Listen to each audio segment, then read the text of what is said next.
You are now tuned in to the Storm Tracker Podcast.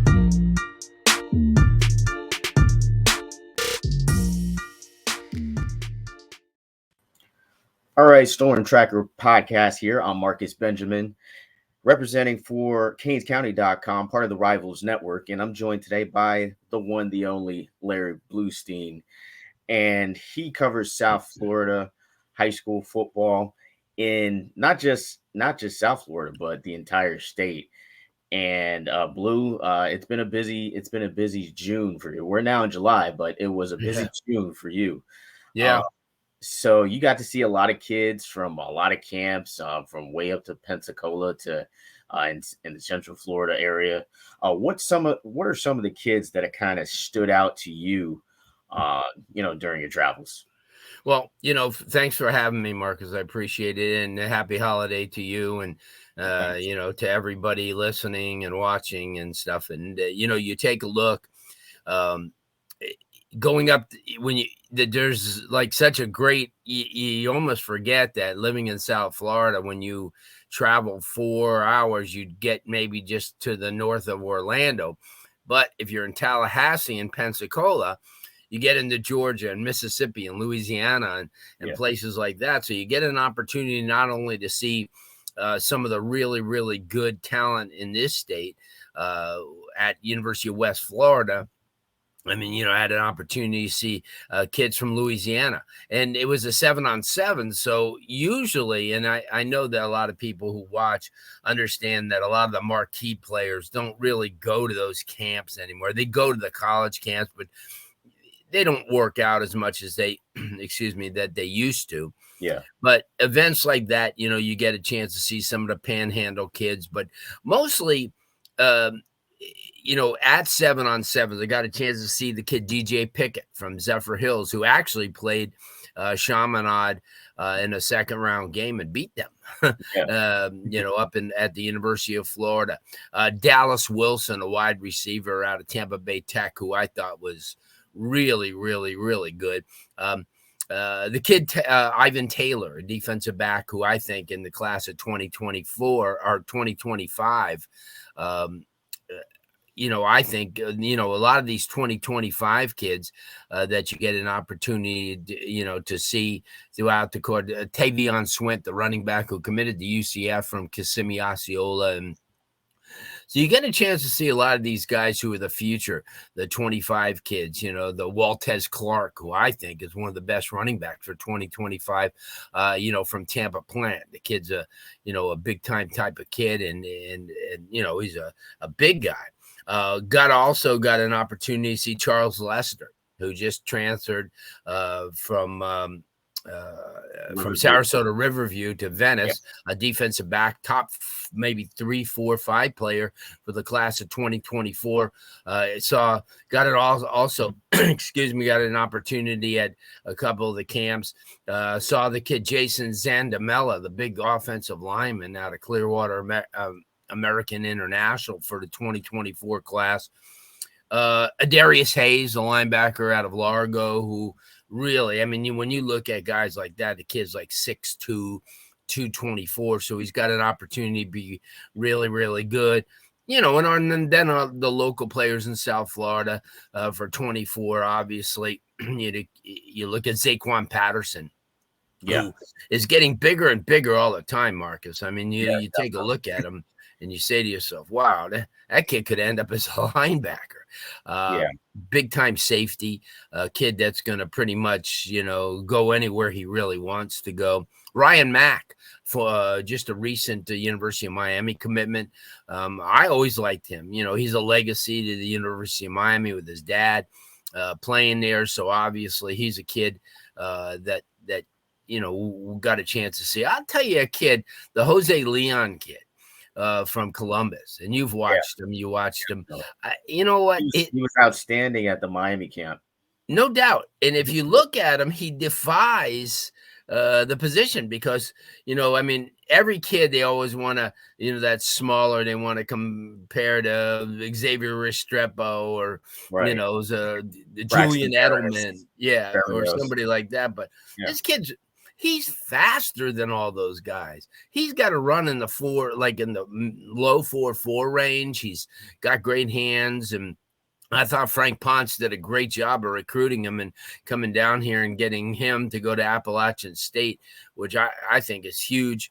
LaWayne McCoy, I'll tell you that. I know that there's a lot of receivers in the state of Florida and in the country, especially here in South Florida. But I think LaWayne McCoy is one of those guys that's going to make a huge impact at the next level.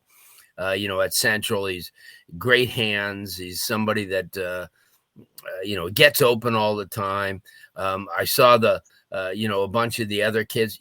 There's another guy who that we had an opportunity to see is his dad used to coach down here. I'm just trying to think of his name. Therese McCray, I think. Yeah, McCray. LaWayne McCoy.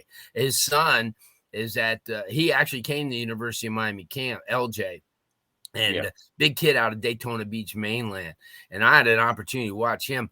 And I've seen him before. And, we've seen him at the Under Armour camps and all that. And wow, you look at him, and very few guys that big would come to a 7-on-7. But when we were in Gainesville, he came with mainland. And I'll tell you, he runs extremely well.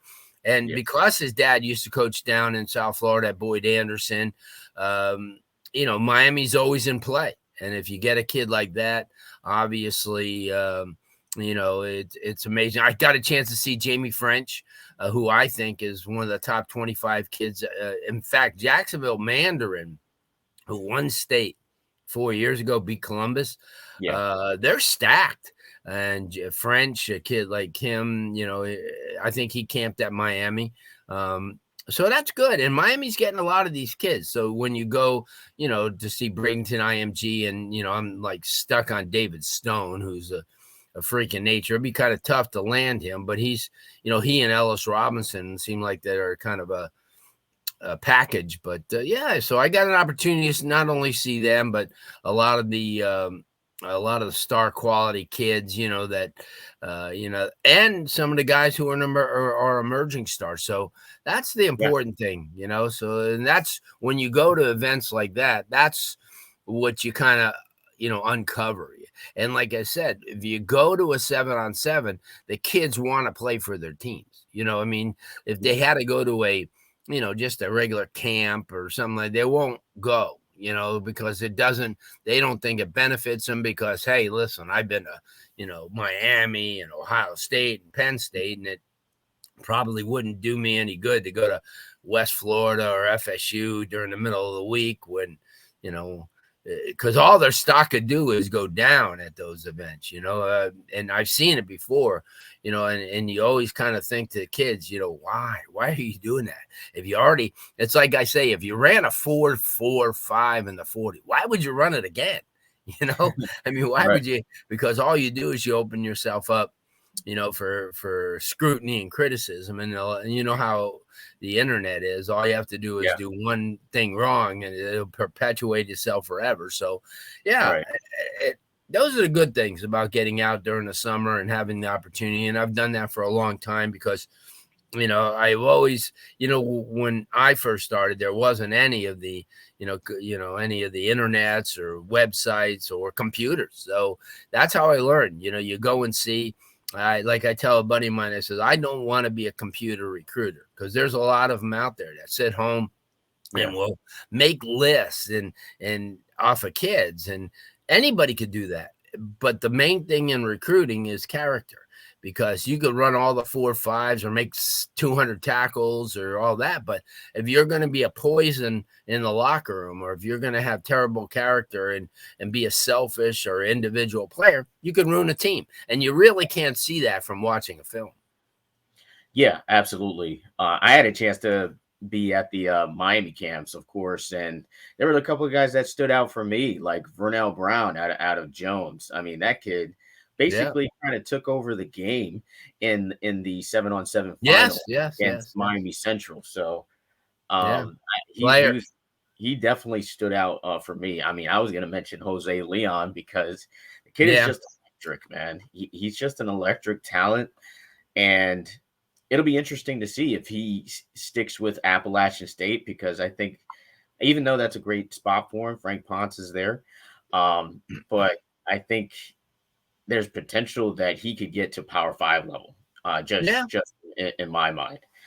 And some of the other players that I thought really stood out is Armondo Blount and that other kid from Miami Central, Randy Alarica. Those two kids, and oh yeah, you yeah. couple them with an Anthony Smith that came over from Dillard, with Armondo Blount and T.A. Cunningham, who's now there as well. I mean, Miami Central's got a monster front, They're and stacked. they really shine for me at that Miami camp. And when you go to these camps too, these kids they get to be coached, by the staff. Sure. That's definitely key as well, because they get a sense of how they would be coached if they indeed, committed to that, said school. And one of the advantages I think Miami has right now is the fact that you have a Jason Taylor on this staff, and the way that he can, just make a connection with them. Obviously, he's a Hall of Famer, Defensive Player of the Year, one of the best to ever play for the local Miami Dolphins. He's here at the University of Miami, coaching up these players or trench monsters that I mentioned from Miami Central. So I think it's a really something that we could be underestimating about this team, just his impact. What would you say the impact that he'll have on this team and defensive line for the next couple of years? Well, I've said it over and over again. You don't find many people like Jason Taylor. He doesn't have to be here. I mean, he's got, from a financial standpoint, he's got enough going. From a time standpoint, he can do anything that he wants to do. Just had another kid. What makes him special, and we saw this a long time ago when he was an assistant coach at St. Thomas, before he became a defensive coordinator. And they had just gotten beat by Miramar, and it probably was the worst modern day loss that St. Thomas. I was at that game. Yeah, me too. And I mean, they just put it on him, and you could see his face coming across the field. And he wasn't a happy camper. And I said, you know what? I like that. I like that part of somebody like that. And then you got an opportunity to see his competitiveness. Then you watch how he coaches. And he actually took Dallas Turner, who was a really, really good football player at American Heritage, obviously basketball. His dad was a star at Florida A&M and in Miami Carroll City. When he came over for that year, what Dallas Turner learned just from Jason Taylor is going to land him as a first-round draft pick. I mean, he starts for Alabama. He started as a freshman for him. Nick Bonito was another one. And ironically, it was the last time that St. Thomas played St. John Bosco of California. And, tight game, then 10-6, 9-6 type of game. But on the sideline, I was watching Jason work with Nick and showing him a couple of moves. Well, don't you know, in that game, he had 2 sacks and he never was average again.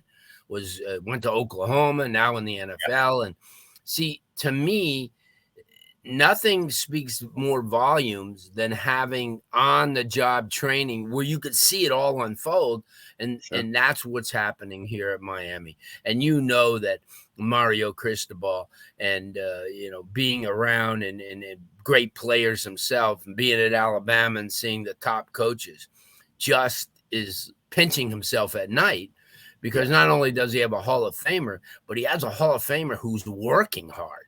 And that's something, and it's the one thing I learned about Channing Crowder, watching Channing do camps. He did for the Dolphins, he did some camps and stuff. And I watched him and I'm thinking, wow, he coaches like he needs every penny. And to me, that speaks volumes of him as a person, and that's what Jason brings to the table.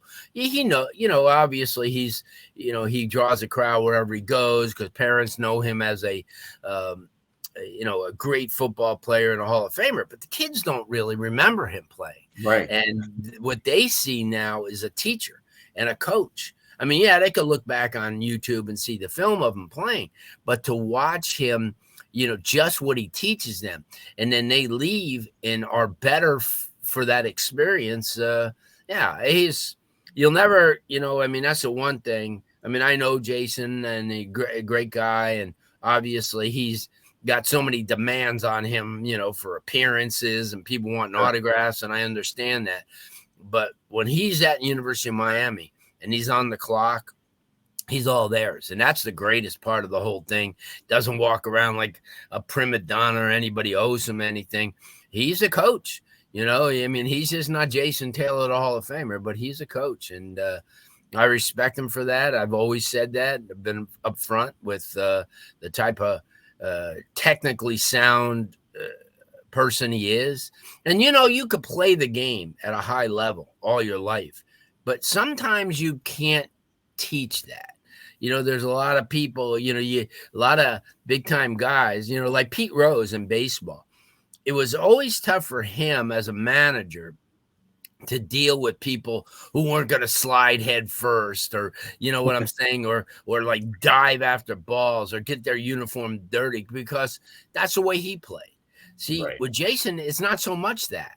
He doesn't want them to play the way he plays. He wants them to play how they're capable of playing. And that makes a big difference. Yeah, definitely. I definitely think he is a valuable commodity for the Miami Hurricanes football program. And what I'm thinking about is just the opportunity for him to teach a player like a Ruben Bain. Ruben Bain is a natural pass rusher already as a freshman, and we've seen him play throughout his career at Miami Central. And he's just been a gifted player. So you want to couple that with the tutelage that he'll receive from a Jason Taylor. Yeah. And a Nigel Lee Kelly will benefit from him too, because Nigel Lee, as far as his stature, is a lot like Jason Taylor, long arms, kind of tall guy. So, you're right. I mean, obviously, when I remember somebody was doing an interview with him, and he talked about some of the defensive linemen at Miami that he's working with, and when they brought up Bain's name, he goes, "Hey, that kid stays healthy, and he's got quite a bright future." When you get a guy like that heaping praise on you, that's pretty impressive. Absolutely. He's definitely one of the outstanding freshmen that is going to get playing time, I'm sure, this season. But I think there's a freshman that, I think everyone kind of is assuming that Francis Mauigoa is going to start at the beginning of the season as a freshman, just like Zion Nelson did a couple years ago. But what other freshmen do you think have the possibility to start either by the beginning of the season or by the end of the season? Well, I think Ray Joseph could kind of squeeze himself in there, because he's so versatile and could play a lot of different positions. And like Francis Mauigoa, he probably, if they don't start during that immediate rotation, which is just as good as starting, sometimes you could start and maybe not make the impact. But I think guys like that, I think that somebody like the kid we saw the other day, Raul Aguirre, I think people are underestimating him. Kid's got a body and a half. He's if you watch his high school film from Georgia, he's kind of a freakish type of player.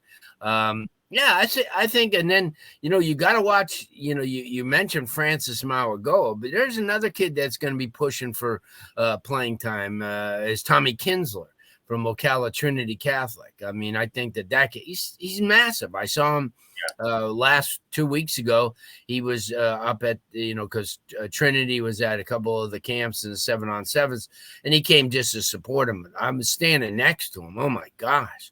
I mean, What a massive looking kid. So I think those type of guys, and then you got kids that are going to be pushing the newcomers like KJ Cloyd, who I think, the only reason he probably isn't at Louisville anymore because the scheme has changed. And I believe they run a 5-2, and he probably wouldn't have gotten, as much. And you look at Tyler Harrell, because Tyler could get in there and change the course of the game. And then everyone goes, you know what? I don't care if he's a newcomer or not. He's making an impact. So I know those aren't freshmen, but those are kind of first year guys with the program that would probably, but yeah, you're right. I think that Francis Mauagoa is going to be one of those guys that we're going to see in there, if not the beginning, pretty quickly because of the lack of depth at that position. I think Samson Okunlola is another kid that's going to push for some playing time because he's probably, you look at them, they're both, 6'5", they're both in the 315, 320 range and strong and ahead of their time. Obviously, you're not how long you're going to be able to keep Ruben Bain on the sideline before, he's got it. But that's the one thing that Miami's upgraded in a major way is they've got more depth at all the positions. And, when somebody asked me, hey, what do you think about this season? It's tough, because when you make 26 different roster moves, it changes the whole complexion of the team. And it's not like last year where we sat here and we got this guy, we got that guy. You've cleaned house and you've added new people. So until we see them all playing together, and we didn't see it in the spring because there was a lot of guys out, but Miami could, they could surprise some people. A freshman for me that I think has a really good chance to start by season's end is Mark Fletcher. And it's not because I think, he is just kind of a better overall back than Henry Parrish is, or even a Jai Allen. It's just that those guys have been injury prone. Jai Allen was injured last season, and there were some parts of the season that Henry Parrish wasn't 100%. So it's you're down to a walk-on starting. Right. From UAB. So you go into the season and every season with that position as a position of attrition. Right. So I think he has a potential to crack the starting lineup at some point. Yeah. Because he's an impact guy. I mean, this is a guy that could have easily stayed with Ohio State and chose to, stay close to home here at Miami. So I think it's definitely the best possibility for me as far as a freshman starting by season's end. He's an exciting player. They used to call him little Derrick Henry because he's kind of have that similar running style. So very excited to see what he does and if he gets a run this season. Now Miami, they haven't had a run in a positive way in a while, especially with that 5-7 season that we suffered through last year.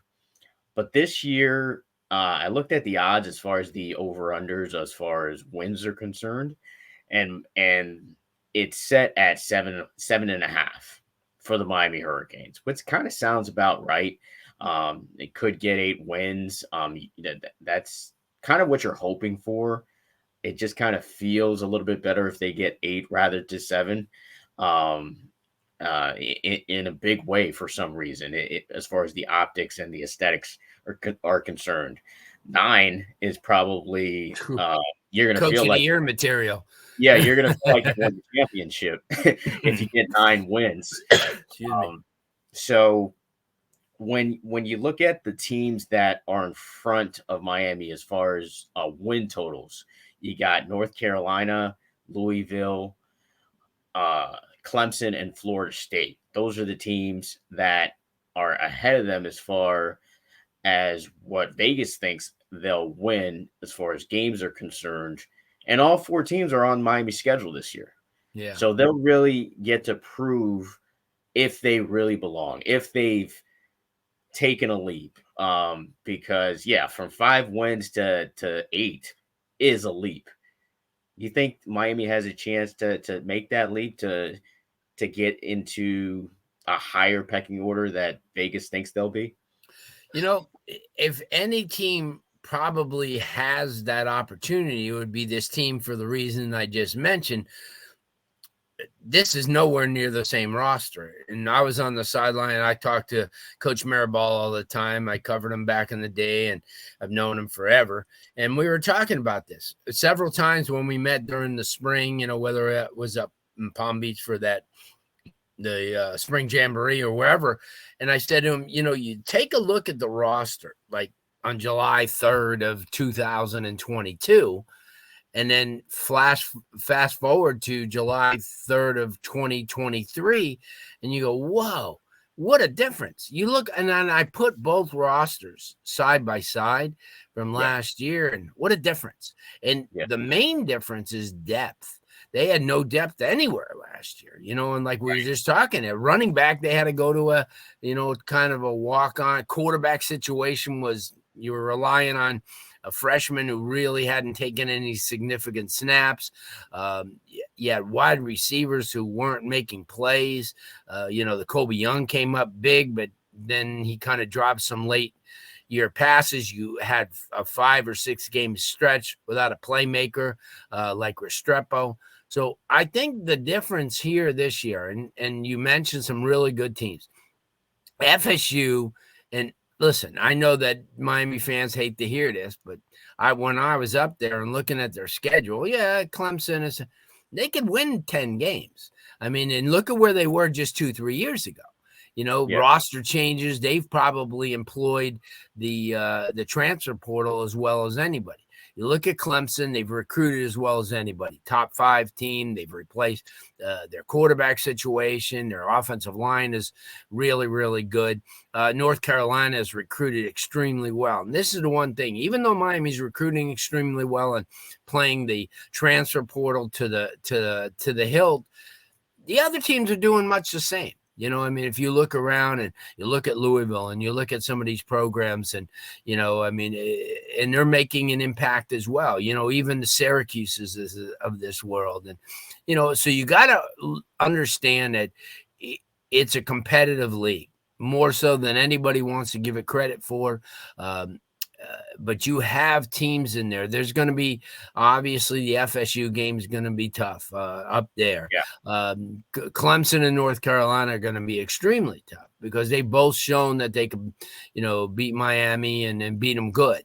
And especially North Carolina, who's beat Miami down here. And, so you look at those teams, obviously they don't play some of those, they play Boston College this year and, and obviously Texas A&M, but their first 5 games could kind of set the tempo. If they come out of there 5-0 or 4-1, they'll have enough confidence. They'll have enough experience, unlike the last couple of years when they opened against Alabama or opened against programs that they just had no reason opening up against. I mean, they got Miami of Ohio and then Texas A&M, which will be a challenge. But I like the Miami team this year that's going up against Texas A&M a lot more than last year. And Miami's got more talent. And they really outplayed them then. They just couldn't finish, and they made a lot of mistakes and a lot of drop balls. But I think there's they had no options at a lot of positions last year. If you remember, if a guy made a mistake, you couldn't just take him out and say, you know what, let's put this guy in. You had no options. But this year you do. And you had mentioned at the running back position where you have 4 or 5 guys that are in Chaney, who we don't talk much about. But if he stays healthy, he's an NFL back. I mean, he's fast, he's athletic, he's strong. So you look at that, the wide receiver spot got a lot better. I think they're going to try a few of the kids, but I think Kobe Young comes in as somebody to keep an eye on. And they got a lot of slot guys, and as we mentioned, with Xavier Restrepo and Brashard Smith, and also with Ray and even Bobby Washington. So I think they've improved. Their offensive line has improved. They've got a chance. I can't put a number on it because somebody asked me that the other day. And I said last year they win 9 games, so I was way off base. So this year, I just like to see them go to a bowl. because when you go to a bowl, you got an opportunity for more exposure. And so if they win 7 games, I'll take it, because then they're going to go to a bowl with a chance to win 8. And then you come in the next year, you don't lose a lot of guys, and you're going to come back. Obviously you're going to lose Tyler Van Dyke, but you know what? This is the year that Zaquan Brown needs to put on his big boy pants and become that guy who's ready. Obviously he and the young man, Emory Williams, I think those are guys who are the future of this program, and at least the short term. And they need to step up as well defensively. Linebackers thin, but with the addition of some of these other guys, like I said to you last time when we talked, you could test the depth of this team by the fact that your leading tackler the last 2 years is going to be a reserve in Corey Flagg. Yeah, so you come in with Maragoa's brother, who's a beast and playmaker, good size. He's got that killer instinct, and you got Wesley Bassett. So that you start out there, your secondary really got better.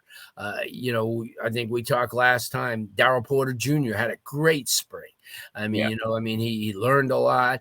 You've got Brown and Brown's brother, and I think it shapes up as this is a much, much better team than last year. But they got to learn how to play together, and they have to learn how to win.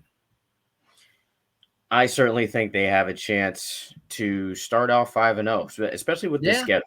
They have. I think the first one's going to be the most important. You have to go into start the season off with a convincing win.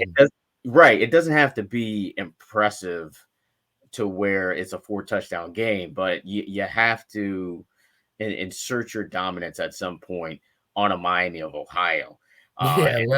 We said last year Middle Tennessee State would be an easy game too, but we did, and we saw how that turned out. Not good, but I agree with you about Texas A&M. I like this team better than the team that played Texas A&M in College Station, and then you get Bethune on a Thursday night, and then you travel to Temple, and then you get Georgia Tech at home, which still kind of rebuilding over there in Georgia Tech, and that's a team that you handled on the road. One of the rare, probably the brightest spot from last season was that game up in Atlanta where Cameron Kinchins basically earned his All-American that game, getting 3 interceptions in the game and one for Zaquan Brown actually played pretty well too. So he had an outstanding game, and it was kind of a homecoming for him as well, returning back to Georgia, coming from Lowndes.